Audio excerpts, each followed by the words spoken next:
The name of the book that we're going to be reading today is called Dirty Clothes. And it's actually The Priest with Dirty Clothes, and it's written by R.C. Sproul. So I'm just going to read this story to you. And it starts with Zechariah chapter 3, verses 1 through 5.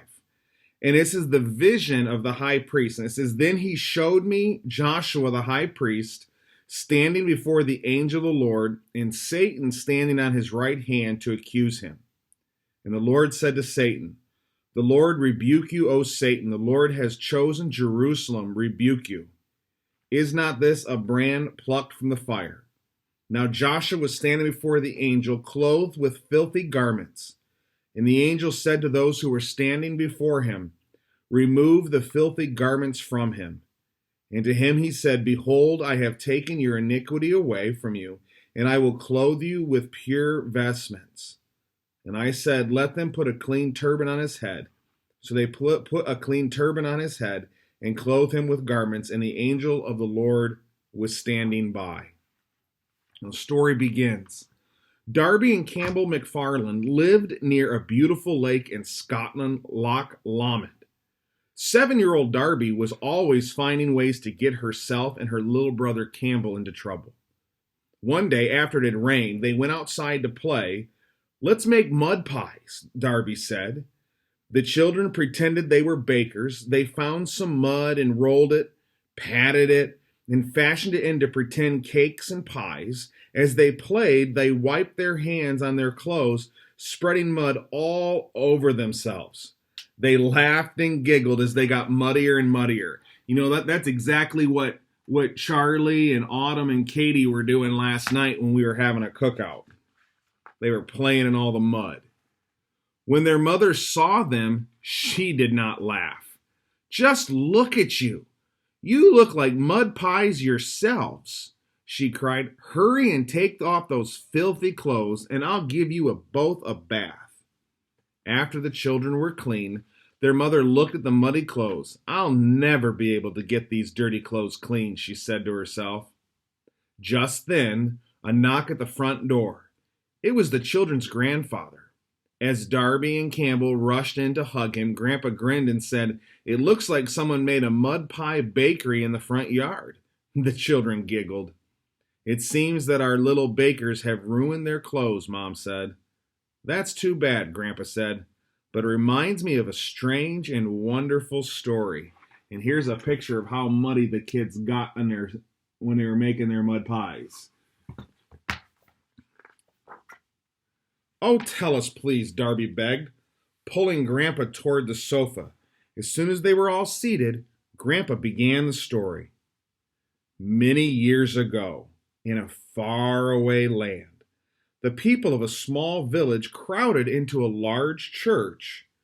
It was nighttime. The church was dark except for the candles that were lit inside, casting shadows on the high walls. A young man named Jonathan was lying on the floor with his arms stretched out so that his body was in the shape of a cross. A great bishop prayed for him. This was the most important night of Jonathan's life. He was about to become a priest.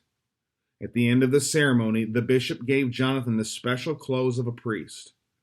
First, the bishop gave Jonathan a blue robe with a white hood and helped him put it on over his long brown robe made of scratchy wool. Then the bishop tied a white cord around Jonathan's waist. Now Jonathan was a priest. The very next week, Jonathan was invited to the castle of the king. He was to preach his first sermon to the royal household. Jonathan worked hard to prepare his sermon.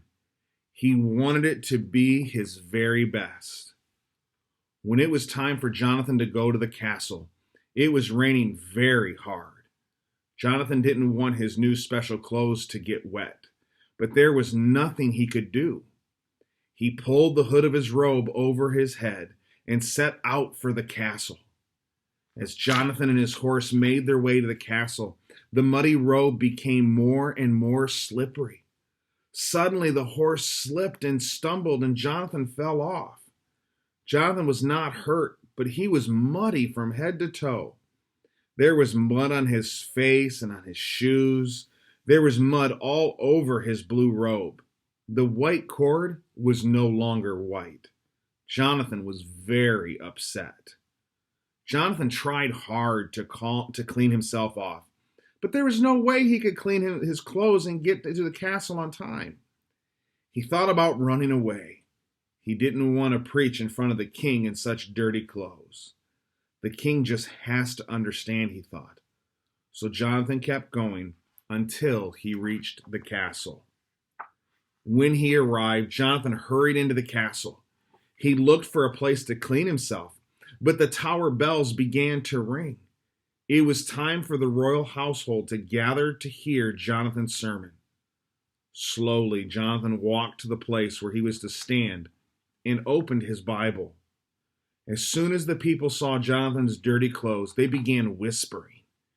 The king also was surprised to see priest mud-covered clothes. But the king was a kind and gentle ruler. He could see that Jonathan was ashamed of his appearance. He knew that Jonathan must have a good reason for coming to the palace in such dirty clothes. At that very moment, the court magician, whose name was Malice, stood up and shouted, "Wait! This priest cannot preach before the king wearing those dirty clothes." And there's a picture of Malice right there. And you see how dirty the clothes are that he's wearing? That would be embarrassing to stand in front of so many people like that. Malice was a very mean man. He hated all priests. He even hated priests whose clothes were clean. Because he was powerful and mean, the people were afraid of him. As soon as Malice shouted out against Jonathan, other people began to yell mean things at Jonathan too. The king felt sorry for Jonathan. He didn't like the way Malice was behaving. He was afraid that Malice might cause someone to harm the priest. The king stood and the people, "Be calm. Please stop talking. I will take care of this problem." The people grew silent. Even Malice stopped talking.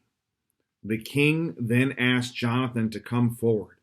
When Jonathan walked up to the king, the king said, "Why did you come here in these dirty clothes?" Jonathan explained what happened. The king nodded and said, "I understand. I am sorry that you had this accident. You cannot preach here today wearing such dirty clothes. But I will give you another chance. You may come back next week and preach, but only if you wear clean clothes." "Thank you, Your Majesty," Jonathan said. "I am sorry. I am so dirty. I promise that next week I will be clean." Jonathan left the castle as fast as he could. When he got home, the first thing he did was try to clean his clothes. But the stains were so deep he couldn't get them out. The more he tried to clean his clothes, the worse they looked. They were so dirty. They looked like his old, scratchy, brown robe. The next day, Jonathan took his special clothes to the town fuller. The fuller was a man who cleaned people's dirty clothes. He had special soaps that could get mud out of clothing. The fuller looked at Jonathan's clothes and said, "These clothes are so dirty. I don't know if I can make them clean, but I will do my best. Come back tomorrow." When Jonathan returned to the fuller's shop, the fuller said, "I'm afraid that I cannot make your clothes clean. They are ruined forever. The only thing you can do is get new clothes." "But I can't get new clothes," Jonathan said. "These clothes were given to me by the bishop. He only gives out one set of clothes." "I'm sorry about that," the fuller said, "but there is nothing more I can do. You should go see the bishop. Maybe he can give you a new set of clothes so you can preach before the king." Jonathan didn't think that the bishop would give him a new set of clothes, but he had to ask. So he went straight to the bishop's office. The bishop patiently listened to Jonathan's story. Then he said, "This is sad. This is a sad thing that has happened to you, Jonathan, but there is nothing I can do to help you." Jonathan was very sad. "Isn't there something I can do to get clean clothes?" he asked. "Please let me do something special to earn new clothes." The bishop's face was sad. No, Jonathan, he said. The rules are clear. There is nothing you can do on your own to earn a new set of clothes. The only person who can help you is the great prince. Perhaps you should speak to him. The bishop gave Jonathan the directions to the palace of the great prince. Jonathan carefully followed the directions until he came to the place where the great prince lived. He asked a guard for permission to see the prince. And the guard escorted Jonathan to the great hall where the prince was sitting on the throne. When Jonathan saw the prince, he was amazed. The prince was dressed in a long purple robe with precious jewels on it. There was a band around his waist made of pure gold. His face seemed to shine like the sun. Jonathan had never seen anyone like him. The prince looked at Jonathan with caring eyes. "Why are you here?" he asked in a voice that was soft and kind. "What do you need from me?" Jonathan said, "O great prince, I am a new priest. I am to preach a sermon to the king's household, but I have ruined my clothes. I cannot stand in front of the king without clean clothes. No one has been able to make my clothes clean. Is there anything you can do to help me?" Jonathan told the prince how his clothes had become dirty. The prince listened quietly, then said to Jonathan, "I understand your problem, and I can help you." "Are you going to give me clean clothes?" Jonathan asked. "You will soon see, Jonathan," the prince replied. "But first come with me to the fireplace." Jonathan followed the prince to the corner of the room, where a small fire was burning in the fireplace. The prince pointed to a small branch at the edge of the fire. The branch had been partly burned, but it was no longer hot. The prince told Jonathan to pick up the branch. Jonathan reached down and picked up the branch. He held it and looked at it. It was black and charred. Then the prince said to Jonathan could put it down again. Jonathan put it back beside the fire. Then the prince said, "Now look at your hand." Jonathan looked down and saw that his hand was black. It was covered with soot from the branch. "Jonathan," the prince said, "you are like the branch you pulled from the fire. You are covered with dirt, but the dirt is just not on your clothes, it's on your heart. Sin, the wrong things that you do, make your heart dirty. No soap can make it clean." Then the prince said, "Jonathan, I can help you. Go to the castle next week and be ready to preach your sermon. Wear your dirty clothes. I will take care of them." Jonathan felt sad and afraid. "But great prince," he said, "the king said I could not stand in front of him in my dirty clothes. And the evil magician Malice will do something mean to me if I enter the castle with dirty clothes." A warm smile spread across the face of the great prince. "Yes, Jonathan, I know all about Malice and his meanness. I also know the king very well. You see, Jonathan, the king is my father." Jonathan asked, "How are you going to make my clothes clean?" The prince answered, "I promise you that I will take care of that. I never break my promises. I always do what I say I will do. Now go home and get ready for your sermon. I will be there, and I will do what I promised." When the next week came, Jonathan was both excited and a little afraid. He thought about not going to the castle at all. Then he remembered the promise the prince had made to him. "I will trust in the promise of the prince. I will go to the castle," he said to himself. Jonathan went outside and got on his horse. This time the day was bright with sunshine. There were no storm clouds in the sky. Jonathan had no trouble making the journey to the castle. When he got there, he could see a crowd of people going in. Jonathan swallowed hard and walked into the palace where he was to stand and preach. But just as soon as Jonathan took his position, Malice stood up and shouted, "May bad things happen to you, O priest. You're still wearing dirty clothes." The king looked at Jonathan and frowned. "Why are you here again with dirty clothes?" the king asked. "I told you that you could not stand in front of me looking like that." Jonathan felt ashamed. His face turned red. He could not even answer the king. The people began to whisper. Some shouted loudly, "Go away!" At that moment, someone came into the room. It was a man dressed in a scratchy brown robe, exactly like the robe Jonathan wore under his special clothes. The man was carrying a present under his arm. At first, no one recognized the stranger. Then someone shouted, "It's the great prince!" Malice didn't know what to think. He asked, "What is the meaning of this? Why are you here? And why are you wearing that itchy robe?" The prince did not answer. He was smiling as he walked to the front of the room and stood next to Jonathan. Then the prince handed Jonathan the present and told him to open it.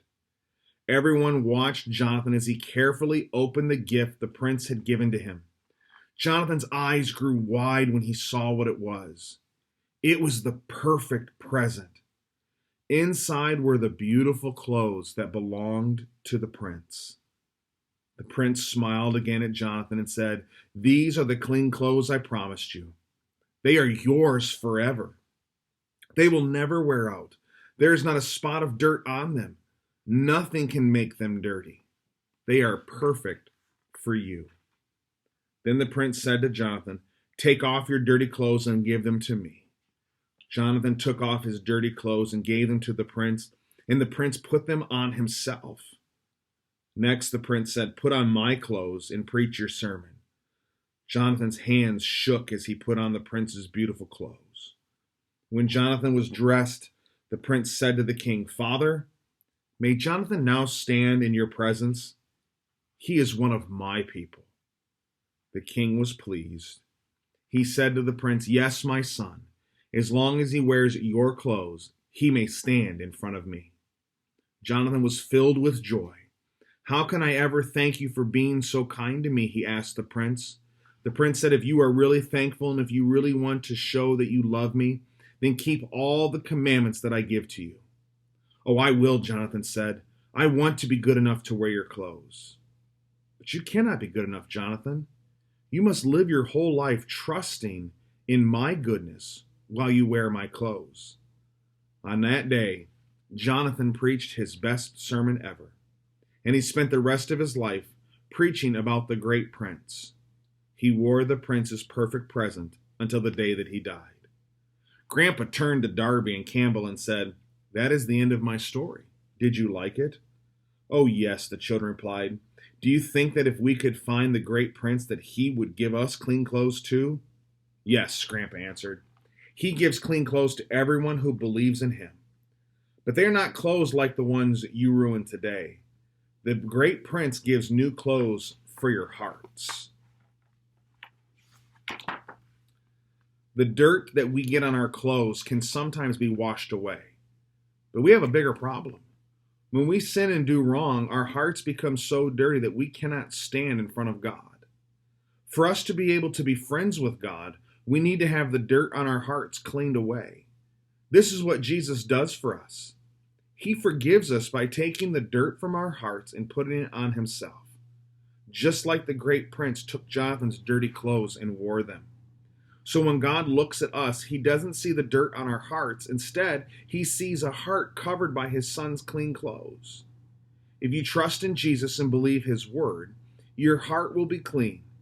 Jesus will forgive you when you sin, but you have to ask him to forgive you. Then he cleans your heart, and you can stand in front of God forever. I'm sorry we got mud on our clothes, but I'm sure glad we heard the story about the great prince, Darby said. With a hug, her mother said, "Yes, it is a story we all need to hear and remember." I just want to